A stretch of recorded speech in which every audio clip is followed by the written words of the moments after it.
What's going on, everyone? It's Adam here, bringing you some more Dark Souls 2 PvP action. I just wanted to talk about one of my favorite strength weapons, and that is the Butcher Knife. Alright, this weapon I didn't really play with before the last patch came out, patch 1.06, calibration 1.08. I didn't play with it before. I wanted to. It seemed like a really fun weapon to use before, but unfortunately the scaling was only E, and that really didn't fly with me. I just really didn't get a chance to play with it. I was going to make a build, didn't do it. Anyways, after the patch, it got a huge buff. It's actually really slick now. It's really good. It's better than it was. The base damage went down 20 points, but it got A scaling from E, which is terrific. The weapon has an amazing hitbox, okay? It's very awesome. It has the normal R1 or RB, one-handed and two-handed stun locks, but it also has a one-handed rolling, one-handed rolling R1 stun lock. So it's great for just coming out of a roll. If you have it one-handed, you can stun lock them with the first hit, and they are locked down, and then you can get another hit right after. So that's very effective. Also, it does do the 30% or 30 damage. It gives you back 30 HP. Sorry. It gives you 30 HP with each hit. Now, that's not the biggest chunk of health you're going to get or anything, but it does help in battle because every hit you give them, you're going to get some health back, and who doesn't want that, right? It's awesome. And like I was saying, the hitbox is very good on this weapon, alright? I seem to hit guys from at fairly good distances away a lot of the time, and that's not just related to latency and lag related issues. So it's just a very fun weapon, very effective. I really enjoy it for a strength weapon. It's pretty damn fast too, and I found it very reliable. I killed so many people with this weapon, and I had a blast using it. Honestly, it's one of the most. It's an intimidating weapon to look at. It's very cool to look at, and overall, I think some more people should just give it a try. Now, I want to talk about some things that are bad about it. Okay. Because it's not the greatest weapon ever, but it is one of my favorites. But you know, I'm not gonna toot all the horns. I'm gonna talk about some shit about it. Okay.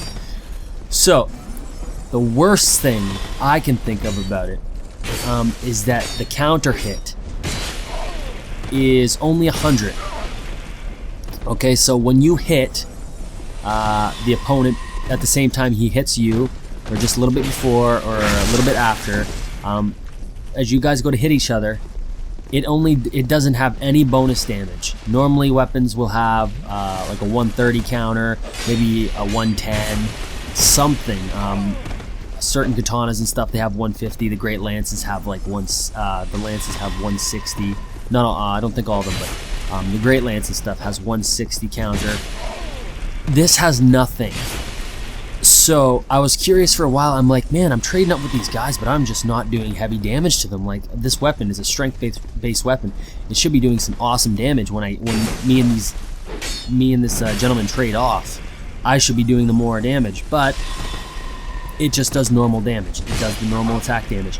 So when you're using this weapon, I would not recommend trading if you can help it, which is very hard in Drang Lake because the latency and such. You find yourself, even if you land the attack before the other enemy does, because of latency, you trade up a lot.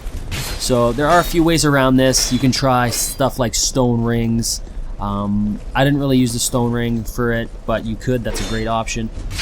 But yeah, so you're gonna want to be careful with trading up with this weapon, just overall.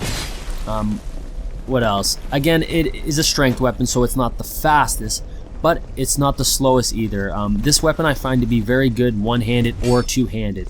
The running attack is solid. The rolling two-handed attack is very slow. It's a great sword swing. It's very slow, and there's no stun lock off of it. I tried multiple times with my sparring partner, and it just I couldn't. I think maybe I landed one. I don't know why. Maybe the other player just wasn't like clicking the roll button at the time, or I don't know. But I can guarantee you the normal just R1 up close, they're great. They'll stun lock for 2 hits, and the rolling R1 one-handed will stun lock, so that's very good. Also, the R2 one-handed, it's a pretty sweet move. It's he just does a leaping overhead slash and like a slam slash. So it's pretty good. It has an awesome hitbox on it. It's great for rollers. If they're trying to roll away and they don't have a super long roll, then it's a very effective tool. Give it a go, because then you can also you can continue afterwards if you can land that hit. Now it's hard to tell sometimes because latency, blah blah blah. But yeah, give it a go. Check this weapon out. It's a fucking beauty. Okay. Let me know if you enjoy it. Let me know if you're gonna give it a go. I'd love to maybe talk about it with you. And yeah, thanks for checking out the videos, guys. I'll see you around the channel. Stay honorable.